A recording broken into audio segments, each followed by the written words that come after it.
Hello, dear learners. Welcome back to my class. So, I hope you all are good and fine and ready for class. So, हम कुछ आज बहुत ही अलग और नया करने वाले हैं because as you know class 12 classes are started. Class 12 की क्लासेस स्टार्ट हो चुकी है एंड आपके सब्जेक्ट भी स्टार्ट हो चुके हैं. सो बेटर इज़ कि आप सारी चीज़ों को लेकर थोड़ा थोड़ा इंटरेक्ट होना शुरू कर दें तो आपके लिए चीज़ें और ज़्यादा इजी होने वाली है, राइट. सो आज हम स्टार्ट करने वाले हैं बिजनेस स्टडीज़ ऑफ क्लास 12, जिसके अंदर हम आज बात करने वाले हैं बिजनेस स्टडी के बारे में, थोड़ा सा मैनेजमेंट के बारे में, और हम इस पार्ट में पढ़ने क्या वाले हैं इस चीज़ के बारे में. सो जो आप ये पीडीएफ देख रहे हैं, this is the first function of management. ये किसी भी बिजनेस प्लानिंग का एक प्राइमरी फंक्शन होता है. It's a planning. सो ये आता कहाँ से है, पहले हम इस चीज़ के बारे में बात करते हैं. सबसे पहले बिजनेस क्या होता है, एज यू नो आप पढ़कर आए हैं. बिजनेस एक ऐसी इकोनॉमिक एक्टिविटी है जो आप प्रॉफिट अर्न करने के लिए करते हैं, और इसमें आप गुड्स को एक्सचेंज करते हैं, आप कस्टमर हैंडलिंग करते हैं, सब कुछ ट्रेडिंग वगैरह करते हैं. तो इस बिज़नेस को अगर अच्छा मैनेजमेंट नहीं मिलेगा, अच्छा अगर आप इसको संभालेंगे नहीं, एक सिस्टमेटिक तरीके से एक प्रोसेस में अगर आप इसको नहीं संभालेंगे, तो ये बिज़नेस क्या है, आपका लॉन्ग रन नहीं हो पाएगा. तो बिज़नेस को एक अच्छी स्टेबिलिटी देने के लिए, एक अच्छा परमानेंसी देने के लिए एक टर्म आती है management. Management term is derive from the word manage. Manage का मतलब क्या होता है, जब हम किसी सिस्टमैटिक वे की बात करते हैं, जब हम किसी सीक्वेंसी की बात करते हैं, जब हम किसी कोऑर्डिनेशन की बात करते हैं किसी भी एक्टिविटी में, तो वो हमारा मैनेजमेंट आता है. सो बिज़नेस के अंदर भी मैनेजमेंट यही चीज़ होती है. जब आप बिज़नेस की सारी एक्टिविटीज़ को, उसके सारे प्रोसेस को एक सीक्वेंस में और एक कोऑर्डिनेशन में लाकर काम करते हैं, तो उसको हम मैनेजमेंट कहते हैं, राइट. सो मैनेजमेंट के लिए क्या ज़रूरी है, मैनेजमेंट एक टीम वर्क है. बिकॉज आपके पास बहुत सारे काम हैं जो आपको मैनेजेबल फॉर्म में करने हैं, तो आप सारे काम नहीं संभाल सकते हो. इसलिए आप क्या करते हैं, डिफरेंट स्टाफ हायर करते हैं और उनसे उस काम को करवाते हैं, उनको इनकरेज करते हैं, मोटिवेट करते हैं कि वो आपके बिज़नेस का पार्ट बनकर आपके बिज़नेस के प्रॉफिट के लिए काम करें. बदले में आप उनको उनकी नीड्स पूरी करते हैं. सो कहने का मतलब है कि आप अपने प्रॉफिट के लिए किसी से काम करवा रहे हैं, तो ये भी क्या है, एक मैनेजमेंट है. इसलिए मैनेजमेंट की एक लाइन आती है, एक डेफिनेशन आती है जो मैनेजमेंट को डिफाइन करती है. It's management is an art of getting things done from others. Management एक आर्ट है जिससे आप क्या करते हैं, दूसरों से आप अपने काम को करवाते हैं, राइट.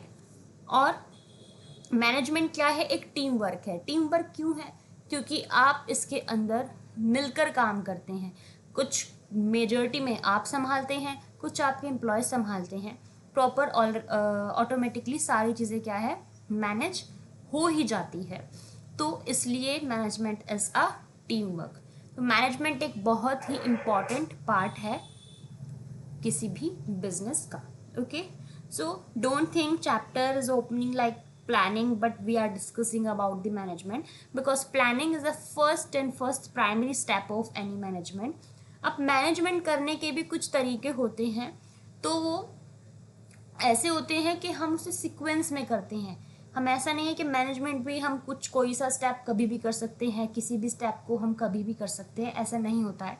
मैनेजमेंट को परफॉर्म करने के लिए, चीज़ को मैनेज करने के लिए भी आप एक प्रोसेस में, आप एक स्टेप्स में होकर काम करते हैं, और उसको आप कहते हैं मैनेजरल फंक्शन या फिर मैनेजमेंट फंक्शन और प्रोसेस ऑफ मैनेजमेंट. तो जिस प्रोसेस की मैं बात कर रही हूँ वो प्रोसेस स्टार्ट होता है योर प्लानिंग से. सबसे पहले आप क्या करते हैं, किसी भी चीज़ की प्लानिंग करते हैं। आप ये डिसाइड करते हैं कि आपको क्या करना है, आने वाले टाइम पे आपके टारगेट्स क्या होने वाले हैं, क्या रिजल्ट्स होने वाले हैं, कितना रिसोर्सेज चाहिए, आने वाले 3-4 साल में आप अपने आप को कहाँ देखने वाले हैं। जब ये सारी चीज़ें आप प्री प्लान कर लेते हैं तो उसके अकॉर्डिंगली आप अपने रिसोर्सेज, स्टाफ, हर चीज़ को मैनेज करते हैं। एक बार जब आप प्लानिंग कर लेते हैं उसके बाद अब आती है उस प्लान को एक्शनेबल फॉर्म में लेकर आना, उस प्लान को एक एक्शन में लेकर आना। कैसे? जब वो प्लान क्या है एक एक्शन में आए तभी वो प्लान सक्सेस की तरफ जा सकता है। तो जब प्लान को एक्शन में लाने की बात होती है तो उसको हम क्या करते हैं, ऑर्गेनाइजेशन कहते हैं। ऑर्गेनाइजेशन क्या है, जो आपने प्लान करा उसके अकॉर्डिंग आप उसको एक स्ट्रक्चर दे रहे हैं प्रैक्टिकल फॉर्म में। धीरे धीरे आप उसके लिए एक स्ट्रक्चर तैयार कर रहे हैं अपने बिजनेस के अंदर कि हमें ये करना है तो उसके लिए हमें ये चाहिए, हमें ये करना है तो उसके लिए हमें वो चाहिए। जैसे एग्जाम्पल है कि आपने कोई इवेंट प्लान करा कि इस टाइम पर हम एक इवेंट परफॉर्म करने वाले हैं, एक फंक्शन क्रिएट करने वाले हैं। तो वो फंक्शन क्या है, एक प्लानिंग है। लेकिन उस फंक्शन के रिगार्डिंग जब आप फर्नीचर और डिफरेंट एसेसरीज का अरेंजमेंट कर रहे हैं, जगह अरेंजमेंट कर रहे हैं और अलग अलग स्टॉल्स अरेंजमेंट कर रहे हैं, मेन्यू अरेंजमेंट कर रहे हैं, दैट्स मीन वो ऑर्गेनाइज कर रहे हैं, आप उस प्लानिंग को एक्शन में लाने की तैयारी कर रहे हैं, तो वो ऑर्गेनाइजेशन में आता है। ऑर्गेनाइजेशन के बाद आप करते हैं स्टाफिंग। बिजनेस में एक बार आपने डिपार्टमेंट्स ओपन कर लिए अकॉर्डिंग टू योर प्लानिंग, तो उन डिपार्टमेंट्स को फिल करने के लिए हमें एक स्टाफ और एक वर्किंग स्टाफ की ज़रूरत है। ऐसा इसलिए है क्योंकि अगर वर्किंग स्टाफ नहीं होगा तो काम कौन करेगा, तो वर्किंग स्टाफ के लिए आपको स्टाफिंग करनी होती है। एक बार जब वर्किंग स्टाफ लेकर आ जाते हैं तो नेक्स्ट स्टेप आता है हमारी मैनेजमेंट प्रोसेस का, इट्स अ डायरेक्टिंग। अब स्टाफ आपने हायर कर लिया, आपका एलिजिबल स्टाफ रेडी है फॉर द वर्किंग, लेकिन you have to be clear कि उनको क्या करना है, कैसे करना है। आप उनको एक डायरेक्शन प्रोवाइड करेंगे। विदाउट डायरेक्शन ना तो वो मोटिवेट होंगे ना तो वो अच्छे से काम करेंगे। सो नेक्स्ट स्टेप आता है डायरेक्टिंग, जिसमें आप क्या है अपने एम्प्लॉयज़ को डायरेक्शन देते हैं। डायरेक्शन के बाद आप क्या करते हैं, कंट्रोलिंग करते हैं। कंट्रोलिंग में आप क्या करते हैं कि डायरेक्शन तक आपका काम होना स्टार्ट हो जाता है, बिकॉज जिस डायरेक्शन में आप एम्प्लॉयज़ को गाइड करते हैं वो काम को शुरू कर देते हैं करना। लेकिन अब बात आती है कि अब जो उनका काम करने के बाद एक परफॉर्मेंस क्रिएट हुआ है, उस परफॉर्मेंस में क्या कमी रही है, स्टैंडर्ड से आप उसे कंपेयर करते हो कि आपको कितना चाहिए था और कितना करके दिया है लोगों ने, तो उससे आप क्या है कुछ लूप होल्स निकालते हो जो आप कंट्रोल करते हो, और वो कंट्रोल हम कंट्रोलिंग के स्टेप में करते हैं। तो जो कंट्रोलिंग में हम कमियां निकालते हैं उसको हम प्लानिंग में सुधारते हैं। तो ऐसे ही ये साइकिल चलती रहती है। तो ये था about the management and it's little bit function. तो आई होप आप लोगों को ये ओवरऑल इंट्रोडक्शन थोड़ा थोड़ा समझ में आया, जिसको हम 1 बाय 1 चैप्टर वाइज पढ़ने वाले हैं, और इसी चैप्टर से इसी सारे फंक्शन से आपका पूरा सिलेबस कवर हो जाता है। सो आज के लिए यही वीडियो थी, थोड़ा सा इंट्रोडक्शन दिया मैंने about the management. Better is आप एक बार दोबारा सुनेंगे तो आपको समझ में आएगा। वीडियो अच्छी लगी इसको लाइक करना, शेयर करना, चैनल को सब्सक्राइब करना फॉर मोर इम्पॉर्टेंट वीडियोज़ के लिए। We will meet in a next video with a next session on with a new topic.